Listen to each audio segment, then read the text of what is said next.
2 Chronicles 27. And Jotham was 25 years old when he became king, and he reigned in Jerusalem 16 years. His mother's name was Jerusha, daughter of Zadok. He did what was right in the eyes of the Lord, just as his father Uzziah had done, but unlike him he did not enter the temple of the Lord. The people, however, continued their corrupt practices. Jotham rebuilt the upper gate of the temple of the Lord, and did extensive work on the wall at the hill of Ophel. He built towns in the hill country of Judah, and forts and towers in the wooded areas. Jotham waged war against the king of the Ammonites, and conquered them. That year the Ammonites paid him 100 talents of silver, 10,000 cors of wheat, and 10,000 cors of barley. The Ammonites brought him the same amount also in the second and third years. Jotham grew powerful because he walked steadfastly before the Lord his God. The other events in Jotham's reign, including all his wars and the other things he did, are written in the book of the kings of Israel and Judah. He was 25 years old when he became king, and he reigned in Jerusalem 16 years. Jotham rested with his ancestors and was buried in the city of David, and Ahaz his son succeeded him as king. Isaiah 9. Nevertheless, there will be no more gloom for those who are in distress. In the past he humbled the land of Zebulun and the land of Naphtali. But in the future he will honor Galilee of the nations by the way of the sea beyond the Jordan. The people walking in darkness have seen a great light. On those living in the land of deep darkness a light has dawned. You have enlarged the nation and increased their joy. They rejoice before you as people rejoice at the harvest, as warriors rejoice when dividing the plunder. For as in the day of Midian's defeat, you have shattered the yoke that burdens them, the bar across their shoulders, the rod of their oppressor. Every warrior's boot used in battle and every garment rolled in blood will be destined for burning, will be fuel for the fire. For to us a child is born, to us a son is given, and the government will be on his shoulders. And he will be called Wonderful Counselor, Mighty God, Everlasting Father, Prince of Peace. Of the greatness of his government and peace there will be no end. He will reign on David's throne and over his kingdom, establishing and upholding it with justice and righteousness from that time on and forever. The zeal of the Lord Almighty will accomplish this. The Lord has sent a message against Jacob. It will fall on Israel. All the people will know it, Ephraim, and the inhabitants of Samaria, who say with pride and arrogance of heart, the bricks have fallen down, but we will rebuild with dressed stone. The fig trees have been felled, but we will replace them with cedars. But the Lord has strengthened Rezin's foes against them, and has spurred their enemies on. Arameans from the east and Philistines from the west have devoured Israel with open mouth. Yet for all this, his anger is not turned away. His hand is still upraised. But the people have not returned to him who struck them, nor have they sought the Lord Almighty. So the Lord will cut off from Israel both head and tail, both palm branch and reed, in a single day. The elders and dignitaries are the head. The prophets who teach lies are the tail. Those who guide this people mislead them, and those who are guided are led astray. Therefore the Lord will take no pleasure in the young men, nor will he pity the fatherless and widows. For every one is ungodly and wicked, every mouth speaks folly. Yet for all this his anger is not turned away.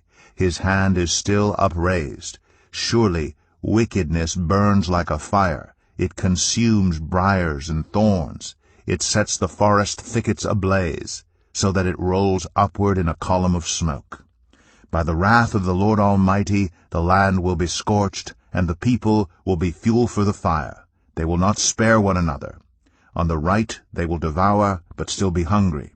On the left they will eat, but not be satisfied. Each will feed on the flesh of their own offspring.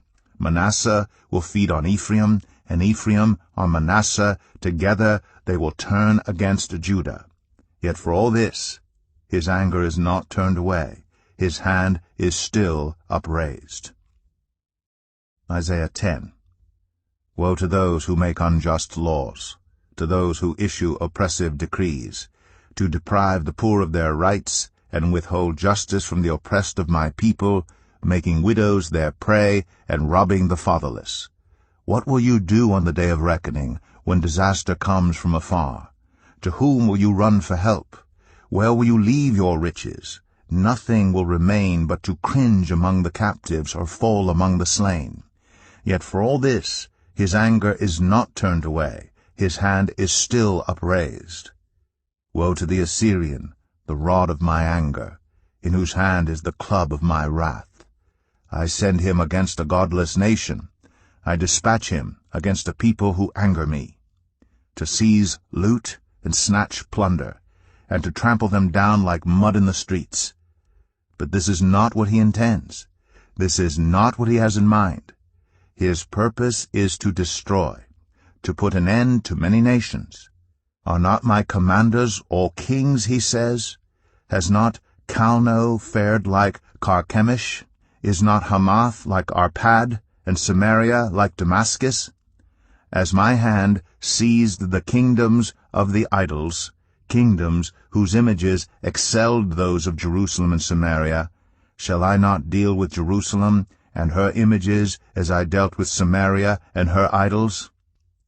When the Lord has finished all his work against Mount Zion and Jerusalem, he will say, I will punish the king of Assyria for the willful pride of his heart and the haughty look in his eyes, for he says, By the strength of my hand I have done this, and by my wisdom, because I have understanding. I removed the boundaries of nations. I plundered their treasures. Like a mighty one I subdued their kings. As one reaches into a nest, so my hand reached for the wealth of the nations. As people gather abandoned eggs, so I gathered all the countries. Not one flapped a wing or opened its mouth to chirp. Does the axe raise itself above the person who swings it, or the saw boast against the one who uses it? As if a rod were to wield the person who lifts it up, or a club brandish the one who is not wood. Therefore the Lord Almighty, will send a wasting disease upon his sturdy warriors. Under his pomp a fire will be kindled like a blazing flame. The light of Israel will become a fire, their Holy One a flame. In a single day it will burn and consume his thorns and his briars. The splendor of his forests and fertile fields it will completely destroy, as when a sick person wastes away. And the remaining trees of his forests will be so few that a child could write them down. In that day, the remnant of Israel, the survivors of Jacob, will no longer rely on him who struck them down, but will truly rely on the Lord, the Holy One of Israel. A remnant will return, a remnant of Jacob will return to the mighty God. Though your people be like the sand by the sea, Israel, only a remnant will return. Destruction has been decreed, overwhelming and righteous. The Lord Almighty will carry out the destruction decreed upon the whole land. Therefore this is what the Lord Almighty says. My people who live in Zion, do not be afraid of the Assyrians, who beat you with a rod and lift up a club against you, as Egypt did. Very soon my anger against you will end, and my wrath will be directed to their destruction. The Lord Almighty will lash them with a whip, as when he struck down Midian at the rock of Oreb. And he will raise his staff over the waters as he did in Egypt. In that day their burden will be lifted from your shoulders, their yoke from your neck. The yoke will be broken because you have grown so fat. They enter Aiath. They pass through Migron. They store supplies at Michmash. They go over the pass and say, We will camp overnight at Gibeah. Ramah trembles, Gibeah of Saul flees. Cry out, daughter Galim. Listen, Laisha, poor Anathoth. Madmenah is in flight. The people of Gebim take cover. This day they will halt at Nob. They will shake their fist at the mount of daughter Zion, at the hill of Jerusalem. See, the Lord Almighty, will lop off the boughs with great power. The lofty trees will be felled, the tall ones will be brought low. He will cut down the forest thickets with an axe. Lebanon will fall before the Mighty One. Isaiah 11. A shoot will come up from the stump of Jesse. From his roots a branch will bear fruit. The Spirit of the Lord will rest on him, the Spirit of wisdom and of understanding, the Spirit of counsel and of might, the Spirit of the knowledge and fear of the Lord. And he will delight in the fear of the Lord. He will not judge by what he sees with his eyes, or decide by what he hears with his ears. But with righteousness he will judge the needy. With justice he will give decisions for the poor of the earth. He will strike the earth with the rod of his mouth. With the breath of his lips he will slay the wicked. Righteousness will be his belt, and faithfulness the sash around his waist. The wolf will live with the lamb. The leopard will lie down with the goat. The calf and the lion and the yearling together, and a little child will lead them. The cow will feed with the bear. Their young will lie down together, and the lion will eat straw like the ox. The infant will play near the cobra's den. The young child will put its hand into the viper's nest. They will neither harm nor destroy on all my holy mountain. For the earth will be filled with the knowledge of the Lord as the waters cover the sea. In that day the root of Jesse will stand as a banner for the peoples. The nations will rally to him, and his resting place will be glorious. In that day the Lord will reach out his hand a second time to reclaim the surviving remnant of his people from Assyria, from Lower Egypt, from Upper Egypt, from Cush, from Elam, from Babylonia, from Hamath, and from the islands of the Mediterranean. He will raise a banner for the nations, and gather the exiles of Israel. He will assemble the scattered people of Judah from the four quarters of the earth. Ephraim's jealousy will vanish, and Judah's enemies will be destroyed. Ephraim will not be jealous of Judah, nor Judah hostile toward Ephraim. They will swoop down on the slopes of Philistia to the west. Together they will plunder the people to the east. They will subdue Edom and Moab, and the Ammonites will be subject to them. The Lord will dry up the gulf of the Egyptian sea. With a scorching wind he will sweep his hand over the Euphrates River. He will break it up into 7 streams so that anyone can cross over in sandals. There will be a highway for the remnant of his people that is left from Assyria, as there was for Israel when they came up from Egypt. Isaiah 12. In that day you will say, I will praise you, Lord. Although you were angry with me, your anger has turned away, and you have comforted me. Surely God is my salvation.